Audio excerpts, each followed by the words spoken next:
I'm Diego Cordovez. Adam Schoenfeld. Welcome to The Scoop, brought to you by Full Tilt Poker.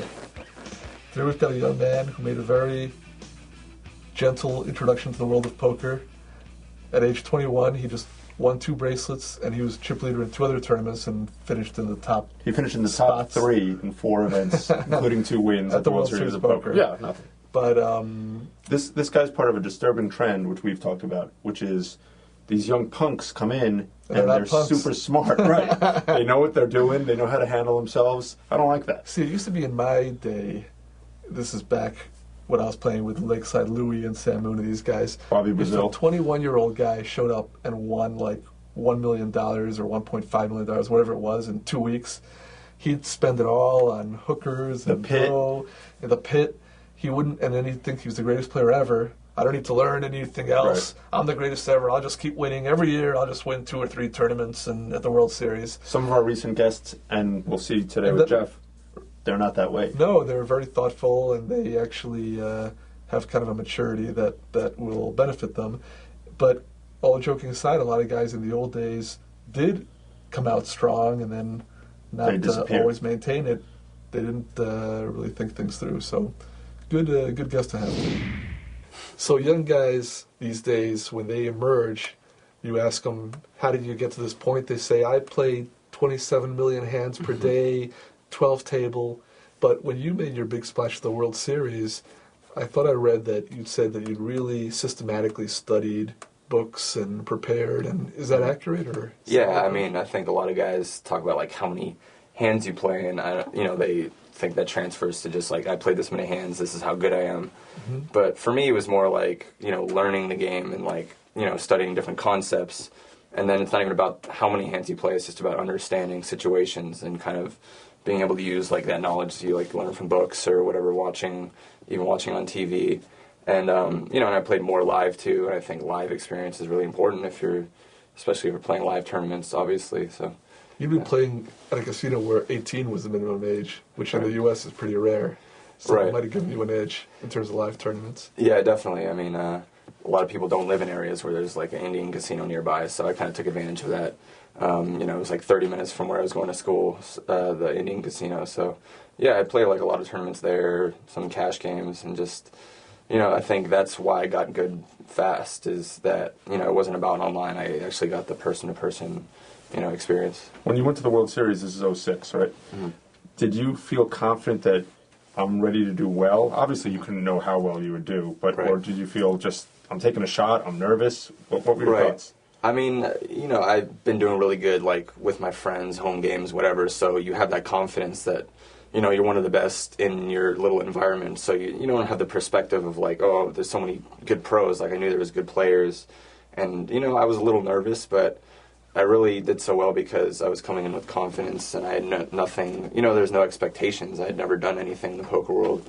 That's a big part of, like, the beginners, like, why, sometimes there's an advantage there because you don't have any expectations for yourself. You're kind of just, you think you can win, and you just come out there and do your best. And you've never been beaten down. Exactly. That's a big part of it, because that helps you be fearless. You're still making the plays that in tournaments are correct, which are the really risky plays, which later on you learn, well, this is not really a good play, but it's a good play in that context, especially when people are underestimating you. Yeah, I mean that's the other part of it. Even if it's a good play, you might not make it later after you start losing. Like, say you like don't cash 10 tournaments in a row. You know it's a good play, but you might not take it. You know what I mean? Like, you might not take that risk. Yeah, it happens. So that's definitely a big part of, like, I feel like I'm a better player now, but maybe it's hard to play, like, to your full potential, to my full potential, because I'm still learning and I have all this, the experiences of losing that I have to deal with and all that. You know what I mean? And people don't underestimate you either. When you show up and you're a fresh face, they're not giving you credit for any plays. Right. They don't want to be making some bad call to this crazy young kid. So you can really take advantage and exploit that. And then later on, it's the opposite, because I've seen this guy on TV, I'm not going to let him push me around, or I've seen what he can do. A lot of things seem to come into it. Yeah, it's really about, how people perceive you. So, when you first come in, people just perceive you as how you look, like they don't know who you are. So you have to use that to your advantage, and now people kind of know who I am, and I have an image, and I can use that to my advantage too. But it's definitely harder when people kind of, know you more than when they don't, because you don't know, like, the perception is just different there. Do you find people now, as soon as you sit down, they're talking about who you are, and then even if anyone at the table might not have known who you are, everyone's alerted that you're a pro, and you're super aggressive, and you won 2 bracelets, all right. Yeah, it depends. I mean, if I'm sitting down with pros, like, other pros talk about, like, who I am, but, definitely if there's, like, one person who knows me and the rest don't, they'll say something. But I think even if people, like, hear that I not know, like, they see that I'm aggressive and young, so it's still this similar perception. Even if they know that I've won before, they still might not give me as much credit as if, I was, like, 70 years old or something. In my case, they know that I'm aggressive and old. Yeah. What does that mean? Yeah. The impressive thing is that you in 06, when you really made this big splash, it was in all different games. I mean, it was in No Limit, super. in Stud, High-Low, in Omaha 8, because in addition to the 2 bracelets, you almost won 2 more, really. Not just that you had 2 other final tables, but you had 4 top 3s. You really had a lot of chips in those tournaments. And not to take anything away from guys, but a lot of guys are specializing in No Limit, and they win No Limit tournaments. Anyone can play the Hold'em. Phil Hellmuth.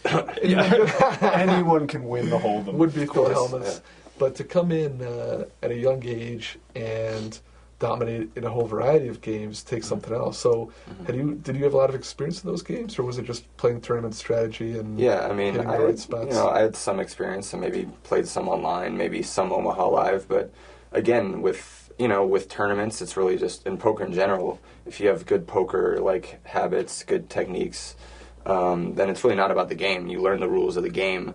That's a short process. It's really just learning, like Omaha, it's slightly different. You play for scooping the pot. Aggression is still important in some cases, but it's really just learning the concepts. You know what I mean? And the fact that some people, like a lot of people, just focus on Hold'em is kind of, it's not, you're not a true poker player unless you really understand poker in general, not just a 2-card game. So. Well, it's bad for them and for poker because it limits you, and we've seen this phenomenon online already, where a lot of the good no-limit action dries up. Some guys specialize not only in Hold'em, but in no-limit Hold'em, but in heads-up no-limit Hold'em, and the action's really drying up in that. So if you can play all the games, you can jump in and find much better spots. And of course, for poker in general, it creates a lot more action when people are willing to play something else other than their specialty. Was one of your scores in that 10-day period PL 08 or just straight limit 08? Limit. Yeah. That's really Limit different. 08 and Limit Stud High-Low,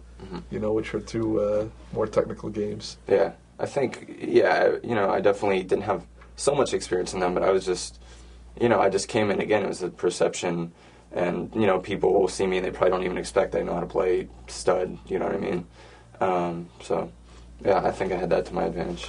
Well, the other thing, too, I think, in those games, Omaha 8 and Stud 8, is that they play a lot differently in tournaments than in live.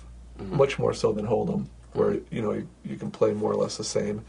And a lot of people who sign up for those tournaments are still playing live game strategy, which can really be exploited if you're playing more aggressively and playing a tournament style. So those are games that it's hard to jump in and be a great player right away, but you can definitely win tournaments by beating cash game players who have adjusted. It's like, have you ever heard this? People will say about Chris Ferguson that he's bad at all the games, but he just knows how to play tournaments. and there's something, of course, I don't think he's bad at all the games. In fact, I think he's good at all of them, but he's not as good at Omaha 8 as some of these Omaha 8 specialists, but he knows how to play tournaments better than almost anyone. Yeah. So, And especially those games also change so much shorthanded, and a lot of guys that play those games live are always playing at a full table or close to full table, and all of a sudden they're playing 3-handed Omaha 8 or Stud 8, which is a whole different game. I mean, a whole different game, even more so than other games. Yeah. Jeff, you mentioned Phil Hellmuth. What do you think of his performance this week? I know you watched the episode. I mean, as a player, obviously, I always have respect for him, and he definitely is one of the best in the world, but,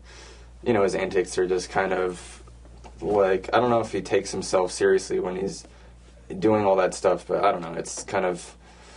It's just interesting that somebody can not be humble when, they keep winning. Most of the time, I actually think he's getting worse in that in years past, I thought, okay, Phil's Phil and it's an entertaining, but now he's really getting to the point where he should probably be penalized a dozen times just in the segments we saw. You think he's going to get older and, mature, but it seems to be going backwards. Well, just from personal experience, because he's my age, it doesn't work. You don't get more. But the thing, too, in this episode on ESPN is that if the authorities don't rein him in, it is going to get worse. I mean, it's like a parent with a child. If the parent keeps expanding the child's limits, Phil needs limits. Yeah, I mean, but he's calling. it's like a child that's been so spoiled for so long that they don't know how to, like, he's the star of poker, so they don't know how to they're punish him by that. But you can actually even see it in these episodes, which is first you call the guy an idiot. Well, he so curses. They let you get away with that. Yeah. So then you say, well, he's a Northern European idiot. What does that even mean? Where does that come from? Yeah. So it's a gradual escalation if you nip it right in the bud. Right. And I liked how he was calling Adam Levy, who's a very good player that we all know from online, super tough. And the guy made, it was a standard play in position with Queen 10 suited against Phil, who we have seen is raising a wide range now in this The thing is, like, Phil, he seems so serious about it, but it's also a tactic. I mean, he wants the world to play poker how he doesn't wants want them the to guy play, and calling that's him why with it's so Queen 10. successful. Right. Like Queen 10 of clubs is like, no call is bad if you win the hand or like outplay, but he doesn't ever want to get outplayed. He wasn't all in so with Queen 10 of clubs. People who watch the show are like, oh, maybe I shouldn't call Queen 10. That's wrong. That's his perception of how to play the game. So it definitely works. You know the proof is that the guy called a small little raise and ended up winning a huge pot from Phil. Right. It could have actually been bigger. The proof is that you can win a huge pot and you can put a guy on tilt. So there's two benefits right there. And then one problem, Phil always used to say, and I would give him a break on this, was that he's a bad loser, but he's a good winner. So usually when he wins pots, he doesn't gloat or say too much. But now he's sort of slipping over that edge too, because in the hand where, and it was a pretty standard hand, but he beats Evelyn when Evelyn is like, had a huge draw in 3-barrel bluffs, or semi-bluffs and then bluffs. Evelyn Champagne and yes. Champagne.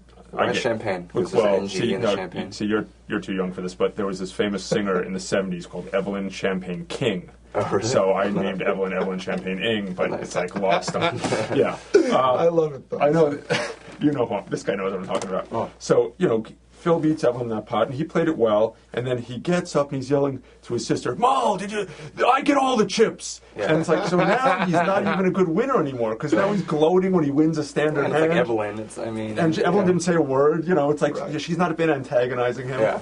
It's like, wow, you're amazing. You check called with top pair. Yeah. It's like, wow, you're incredible. Right. I mean, wow. And the other thing is, in that case, see, a lot of times, even if it's subconscious or maybe it's somewhat conscious, his behavior is intended to change other people's behaviors. Right. Like Jeff, like you said, Correct. Somebody else is not playing his game, so he tries to intimidate him into playing his game. In this case, Evelyn's doing exactly what Phil loves, which is, he's letting someone else do the betting. Right, giving him, in his opinion, it's giving him chips. He didn't know her draw was so big. But in this case, if he played the hand differently, he might not have won as much. I mean, it all worked out perfectly for him. So don't you want people making small bets? Don't you want people betting a quarter of the pot on the river? Yeah, not I mean, a great it's bluff. exactly what he wants. No, but it's exactly what he wants. Mm-hmm. So why make someone feel bad or embarrass him and not make him do that? Right, so in this case, it was a reverse of what he really wants. On the same episode, Jeff was shown calling all his chips in to bust two guys. He had like 9 high. What happened to that? I like that. I had 5-6 of spades. I mean, the way they edit the show, it makes it look,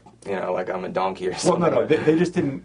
They didn't say you were a donkey, but it just didn't have. It needed a slight more context that you probably had to call very little more. Right. I mean, I raised, and the small blind pushed all in. I was gonna call that bet, and then the next guy had like a little bit more, and I definitely didn't put the first guy in a pair, and I thought the second guy had ace king, and I had 5-6 of spades. It's a beautiful. You're not going to be crippled even if you lose the hand. It's not even. Yeah, it was maybe like an 8th, a 7th of my stack or something. So, those are spots where you want to gamble, kind of, especially with hands you think are live. Mm-hmm. Build some chips. So, they had ace king and king queen. It's kind of exactly the kind of hands I thought they were probably sharing an ace. No, or something. I'd much rather have 5-6 of spades than ace 6 offsuit. Right. In that exactly. spot. Like in that spot, like arguably, like I know I'm 30%, so I fold ace 6 more than I fold 6-5. I thought you were a little out of line when they're both leaving, and you flipped them both the bird and said, "No, on your bike." Right. I mean, me and Tony the cameras G. are there. I take notes from Tony G on how to behave at the table. So. He's from the streets. Yeah. Now you mentioned, which all of us unfortunately have experienced, it takes a few years to figure out that you can go 10 tournaments without cashing, or even 11. Yes. Or so when it really gets bad. 77. I went 26 without cashing at the World Series. Really? I've done year. that, but not at the World Series. Yeah. I've definitely done a lot more than that. I mean, you emerged the World Series with this incredible run, and since then you've had 5 cashes, which is impressive in its own right, but obviously not to the level of that 5? first. Yeah, I think so. 5 cashes. Where? At the World Series. 7. Oh, 7 since then. So, Yeah. I mean, there's nothing We're gonna wrong have with to talk that. to the research staff. Yeah. The research staff informed me that it was 5. I feel like sometimes they put Jeffrey, so that's like Oh, it that could goes be under it. a different That could be it. file. Yeah. Yeah, I had 4 this year and 3 last year.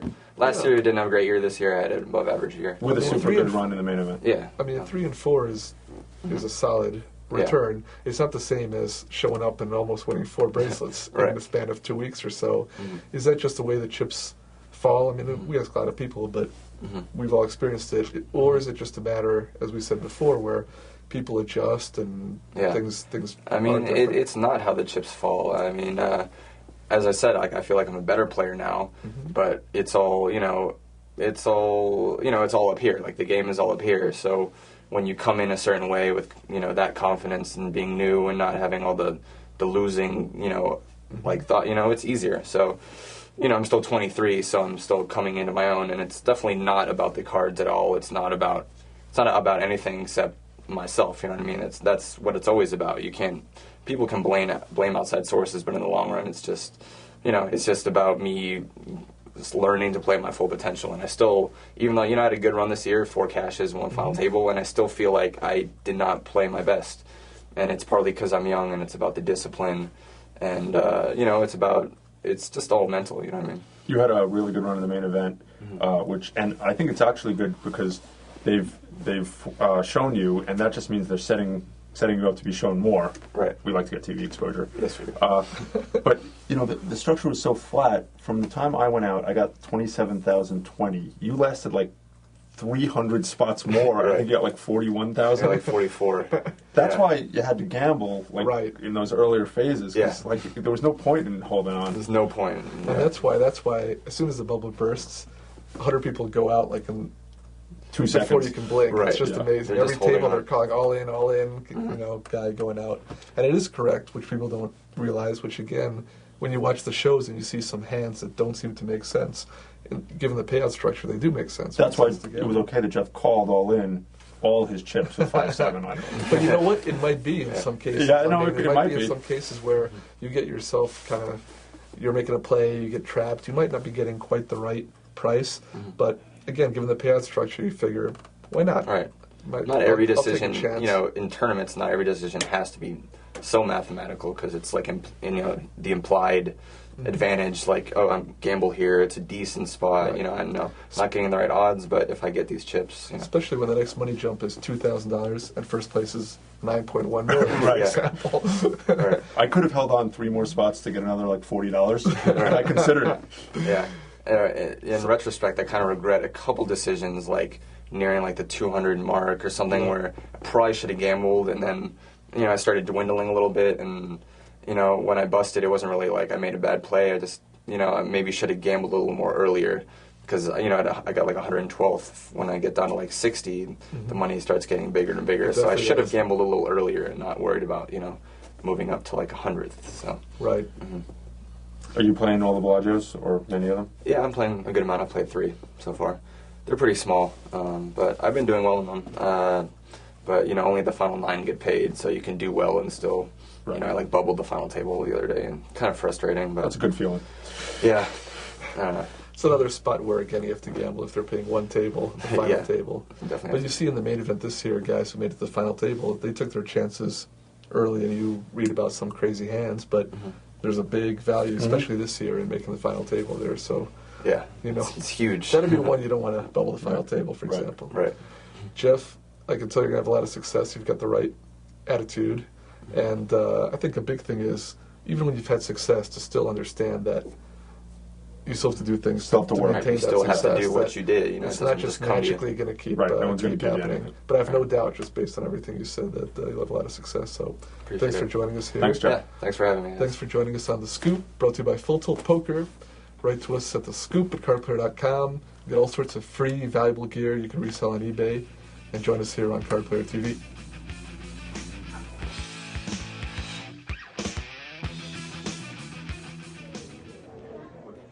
Two bracelets. Awesome. Well, these aren't easy to win. Remember this one like it was yesterday. My opponent had me down to my left. Sorry.